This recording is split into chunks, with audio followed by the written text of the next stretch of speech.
Narito ang mga team na naglaro ngayong araw sa unang laro.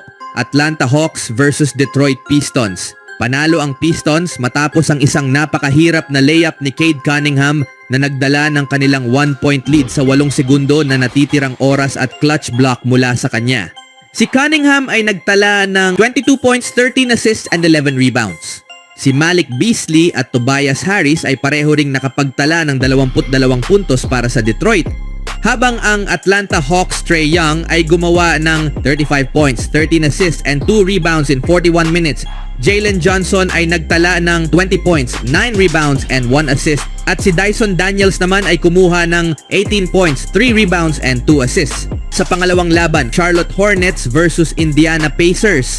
Panalo ang Hornets matapos pinagtulungan ng duo na si LaMelo Ball at Brandon Miller na nakapagtala ng combined 60 points, 12 assists and 13 rebounds sa score na 103-83. Para sa Indiana Pacers naman, si Pascal Siakam gumawa ng 27 points, 3 assists and 4 rebounds.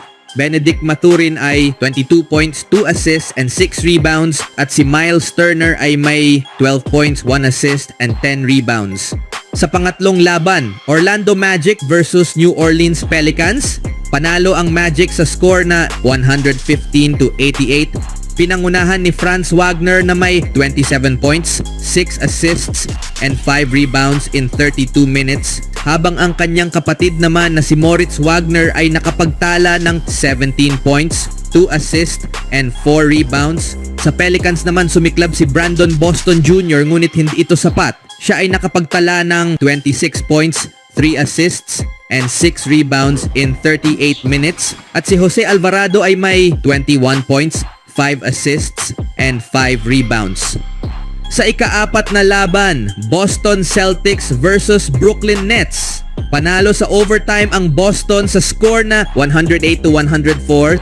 Jason Tatum gumawa ng 33 points, 6 assists and 9 rebounds in 42 minutes. Peyton Pritchard ay 20 points and 1 rebound. At si Drew Holiday naman ay may 17 points, 5 assists and 2 rebounds.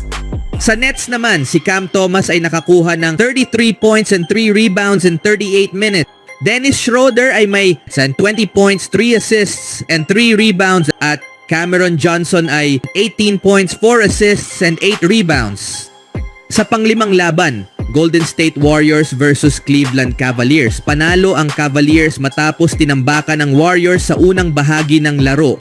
Pinangunahan ni Darius Garland na may 27 points, 6 assists and 3 rebounds. Sinundan naman ni Evan Mobley na may 23 points, 4 assists and 4 rebounds. Sa pagbabalik ni Ty Jerome sa kanyang old team na Warriors, kumuha siya ng 20 points, 3 assists and 1 rebound. Habang ang Splash Bodies ay tila walang gana sa laro matapos ang ilang mga turnovers at sinundan pa ng maraming tres ng Cavs. Pinangunahan ni Jonathan Kuminga ang Warriors na may 21 points, 5 assists and 5 rebounds. Habang ang Splash Bodies na sina Steph Curry at Buddy Hield ay may 15 puntos lamang. Sa ika-6 na laro, New York Knicks versus Milwaukee Bucks. Panalo ang Knicks na may score na 116-94.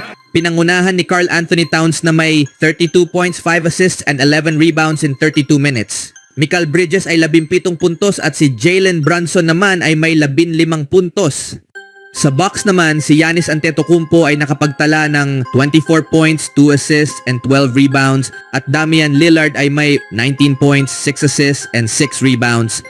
Sa ika-7 laro, Dallas Mavericks versus Phoenix Suns. Suns nakaligtas matapos ang isang last second na clutch free throw ni Jusuf Nurkic. Pinangunahan ni Kevin Durant na may 36 points, 4 assists and 5 rebounds in 37 minutes. Bradley Beal at Jusuf Nurkic ay parehong nakagawa ng 15 puntos. Habang si Devin Booker ay nakapag-ambag ng 13 points, 12 assists and 6 rebounds.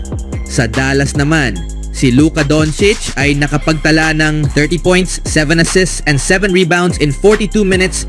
Kyrie Irving ay 29 points, 6 assists and 7 rebounds. At si Klay Thompson naman ay may 12 puntos lamang. Sa pang-8 laro, Oklahoma City Thunder versus Houston Rockets. Panalo ang OKC, tinambakan ang Rockets na may 19 na puntos na kalamangan. SGA at Chet Holmgren ay parehong gumawa ng 29 points and 5 rebounds in 29 minutes. Jalen Williams at Isaiah Joe ay pareho din na may 14 na puntos. Habang ang Rockets na si Dillon Brooks ay nakapagtala lamang ng 17 puntos. Jalen Green at Amen Thompson ay may parehong 14 na puntos. Sa ikasyam na laro, Memphis Grizzlies versus Washington Wizards. Panalo ang Memphis sa score na 128-104. Jaren Jackson Jr. naghalimaw, gumawa ng 39 points and 6 rebounds in 32 minutes. Zach Edey ay may 14 na puntos at 8 rebound at sina Santi Aldama at Jay Huff ay parehong gumawa ng 12 puntos. Habang ang Wizards naman, pinangunahan ni Keyshawn George na may 17 puntos at Jonas Valanciunas na may 16 na puntos. Pang-10 laro, Minnesota Timberwolves versus Portland Trail Blazers. Panalo ang Wolves, pinangunahan ni Anthony Edwards na may 37 points, 5 assists and 6 rebounds in 30 minutes. Habang si Julius Randle naman ay may 22 points, 4 assists and 6 rebounds. Sa Blazers, nakapagtala lamang si Scoot Henderson ng 16 na puntos, Anthony Simons ay 14 na puntos, Robert Williams ay 13 puntos at si Jerami Grant ay may 12 puntos. Sa ika-11 laro, Denver Nuggets versus Miami Heat. Panalo ang Nuggets, pinangunahan ni Nikola Jokic na may 30 points, 14 assists and 11 rebounds, habang si Jamal Murray ay 28 points, 6 assists and 4 rebounds at si Porter Jr. ay may 21 punto. Sa Heat naman, Bam Adebayo at Duncan Robinson ay parehong gumawa ng 20 puntos at ang leading scorer nila na si Tyler Hero na may 24 na puntos. Pang-12 laro, Los Angeles Lakers versus Philadelphia Sixers. Lakers nanalo na rin sa wakas matapos makabalik si Anthony Davis galing injury.